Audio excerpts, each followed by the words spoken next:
আজকে দুটো বিষয় নিয়ে আমি আলোচনা করছি, একটা হচ্ছে বর্গ আর একটা হচ্ছে বর্গমূল। প্রথমে বর্গ বিষয়টা একবার দেখে নিই। এখানে একটা নাম্বার দেওয়া আছে 7, এর বর্গ নির্ণয় করতে হবে।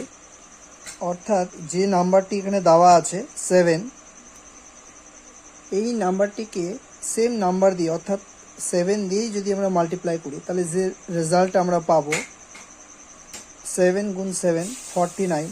এই 49 হচ্ছে আমার 7-এর হচ্ছে বর্গ। আমরা কি এটাকে এইভাবেও রিপ্রেজেন্ট করতে পারি, 7-এর বর্গ বলেছে তো 7-এর মাথায় আমরা এইভাবে 2 লিখতে পারি স্কোয়ার। এর মানেই হচ্ছে 7 গুণ 7 আর মাল্টিপ্লাই করলে হবে 49। 49 নাম্বারটা হচ্ছে 7-এর বর্গ। এবার রয়েছে বর্গমূল। একটা নাম্বার আমি দেখাচ্ছি, 169-এর আমরা বর্গমূল বের করব। বা আরেকটা নাম্বার নিয়ে নিচ্ছি 25। এখানে আমি দুটো নাম্বার উল্লেখ করলাম। প্রথমে দেখে নিই 169, এটা যে বর্গমূল আমরা বের করব তার আগে আমাদের যেটা করে নিতে হবে সেটা হচ্ছে ফ্যাক্টরাইজেশন, মৌলিক উৎপাদকে বিশ্লেষণ করে নিব। 169 একমাত্র 13 দিয়েই এটাকে ডিভিজিবল হয়, তাহলে 13ই হবে, অন্য কোনো নাম্বার দিয়ে এটা কিন্তু ভাগ করা যায় না। তাহলে এর যে ফ্যাক্টর সেটা হচ্ছে 13 × 30। তাহলে 169 ইকুয়াল আমরা লিখতে পারি 13 × 13। এবার বর্গমূল এর একটা সাইন আছে অর্থাৎ চিহ্ন আছে, সেই চিহ্নটা হচ্ছে রুট, এইভাবে দিতে হয়। এই রুটের ভিতরে আমাদের এই নাম্বারটাকে লিখতে হবে 169। নেক্সট স্টেপ, রুটের সাইনটা থাকবে, তার ভিতরে এই যে উৎপাদক দুটো রয়েছে এটা লিখতে হবে 13 × 13।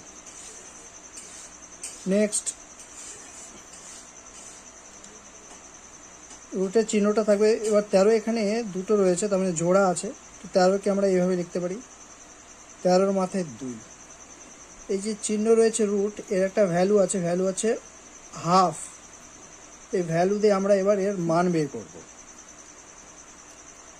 13 লিখে মাথায় 2 লিখবো, আর এই যে এর মান হাফ রয়েছে এটাকে আমাদের এইভাবে লিখতে হবে। তাহলে এই 2 2 কেটে গেল, তাহলে আমাদের থাকলো 13, এটাকে পাওয়ারও বলে বা ঘাত বলা হয়। 13-র মাথায় 1 মানে হচ্ছে 30। তাহলে 169-এর বর্গমূল হচ্ছে 30। এভাবে আমাদের বর্গমূল এবং বর্গ আমরা নির্ণয় করব। নাম্বারটা ছিল 25। একই রকমভাবে আমরা 25কে রুটের মধ্যে লিখব। এবার 25-এর উৎপাদক করে নিতে হবে আমাকে। আমরা রাইট সাইডে করে নিচ্ছি 2 5 5 রয়েছে, তার মানে এটা 5 দিয়েই এটা ভাগ যাবে, 5 5 25। যেহেতু এটা মৌলিক সংখ্যা প্রাইম নাম্বার সেই জন্য আমাদের আর করার কিছু নেই। এবার লিখতে হবে 25 ইকুয়াল, এই দুটো ফ্যাক্টরকে লিখতে হবে 5 × 5।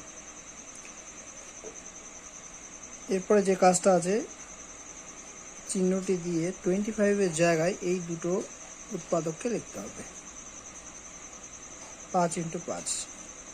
এবার বিষয় হচ্ছে, যেহেতু এখানে দুটো 5 রয়েছে, জোড়া রয়েছে, তো জোড়া থেকে আমরা একটা 5 এখানে লিখবো আমরা, আর এই রুটের চিহ্নটা কিন্তু এখানে ভ্যানিশ হয়ে যায়। কিভাবে ভ্যানিশ হয়ে গেল সেটা আগের পার্টে দেখানো হয়েছে। তাহলে 25-এর বর্গমূল হচ্ছে 5। আনসারটা আমরা এইভাবে লিখব। এইভাবেও লেখা যায় উত্তরটা, অথবা অন্যভাবেও লেখা যায়।